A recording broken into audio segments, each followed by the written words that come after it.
Atacama পৃথিবীর সবচেয়ে শুষ্ক মরুভূমি হিসেবে পরিচিত। বর্তমানে মরুভূমিটি পরিণত হয়েছে এক রঙিন ফুলের বাগানে।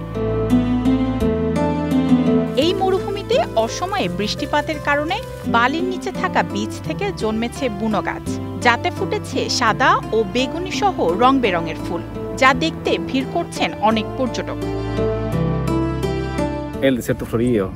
আমি জানতাম এটি কতটা বিরল ঘটনা। এটা প্রতি বছর ঘটে না, তাই এবার সুযোগ পেয়ে চলে এসেছি। তবে খুব অল্প সময়ের জন্য ফোটে এই ফুল, এরপর আবার আতাকামা মরুভূমি ফিরে যায় তার আগের রুক্ষ রূপে। 2022 সালের এক গবেষণায় জানা যায়, গত 40 বছরে এই মরুভূমিতে প্রায় 15 বার এমন ফুল ফোটার ঘটনা ঘটেছে। এটা খুবই সুন্দর, এমন কিছু যা আমাদের সংরক্ষণ করা উচিত। এখানে আসতে পেরে আমরা দারুণ খুশি।